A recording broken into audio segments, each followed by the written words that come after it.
Hey, it's Shad Ireland here, coming to you via YouTube, wanting to talk to you about an issue that is going to negatively impact our community, the renal community.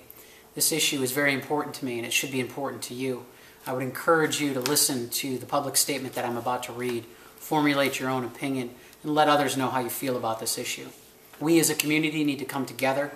We need a singular voice on this issue and others that are affecting our community. As an accomplished athlete who has successfully lived on kidney dialysis for almost 3 decades and one of the leading advocates for the renal community, I find myself in a position where I need to issue a statement publicly about a decision currently being considered for implementation by CMS that will adversely impact the renal community and increase our long-term Medicare costs significantly. I must respectfully insist that CMS reinstate the sub-10 hemoglobin metric as part of the QIP. There are currently 600,000 Americans on kidney dialysis, with an additional 25 million Americans living with chronic kidney disease. Another 21 million Americans have the disease, and they are walking around unaware that their kidneys are failing. Kidney disease is significantly growing in the United States due to the increase of obesity, high blood pressure, and diabetes. There are over 133 million Americans who are considered obese or overweight, with an additional 54 million Americans predisposed to developing type 2 diabetes and millions of Americans who have undiagnosed and/or untreated high blood pressure. The financial impact of this disease on our society is significant, and the tough decisions we are left to make require us to take pause and reconsider our approach as to how we have traditionally delivered health care in this country. We have a reactionary approach to delivering care, yet we struggle to understand that this is systemically a chronic issue. The key to cost reduction is patient stabilization. This can be achieved through patient education, awareness, and prevention, and access to first-line therapies and first-line medications. The invention and use of ESAs saved the lives of hundreds of thousands of patients, including mine. It has given me the ability to successfully live with this disease because it is part of my healthcare team's overall medical treatment approach to stabilizing my disease. When hemoglobin is kept above the recommended 10 grams a deciliter, the patient's anemia stabilizes to a point where they feel better and have the energy to start the long road back to rebuilding a stable and successful life with kidney disease. One point I would like to make is that the amount of ESA I require has gone down over the years as my health has stabilized. I attribute that specifically to the combination of great anemia management and cardiovascular exercise.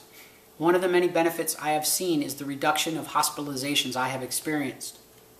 People given a renal diagnosis, especially those on dialysis, can on average expect to be hospitalized 4 to 6 times per year, about 15 days a year. Arguably, the costs of hospitalizations far outweigh the costs of providing first-line therapies and first-line medications to kidney disease patients. Should we not be focused on the true culprit? By removing the sub-10 hemoglobin metric and not reinstating it as part of the QIP, we can and will see the following: an increase in the use of blood transfusions, a decrease in eligible transplant patients due to blood sensitivity, an immediate change in the stabilization of this disease, decreased anemia management, an increase in comorbid conditions due to the sedentary activity levels of patients given a renal diagnosis, and unnecessary and extraordinary burdens will be placed upon the healthcare ecosystem as this singular cost savings approach becomes the driving factor. Sometimes we are unable to see the forest for the trees. More and more often we find ourselves reacting to the national healthcare situation that presents itself. Our problems stem from the fact that we are all symptomatic to the disease, not the therapy. We have a responsibility to the stewardship of our healthcare dollars and the broadest possible impact those dollars can have in the delivery of life-saving therapies. Without the sub-10 hemoglobin metric being reinstated as part of the QIP, I am afraid that we will lose any chance of stabilizing one of the major comorbid conditions, which is anemia, and ultimately the disease itself. The results will be catastrophic, as this singular approach to better managing our healthcare dollars will ultimately deliver a significant increase in Medicare expenditures. I was left to draw on my extensive personal experiences before the invention of ESAs, while I considered both sides of the debate. I remember having to live with a hemoglobin below 10 grams a deciliter and the magnitude of blood transfusions it took to keep me alive and barely functional. These experiences have led me and my organization to take the following position regarding this issue. The sub-10 hemoglobin metric needs to be reinstated as part of the QIP. As a patient myself, as an advocate, and as somebody who cares about this community, I'm encouraging and urging every one of you that hear this, join me. Let's come together. Let's let Washington know how we feel about this issue. Thank you.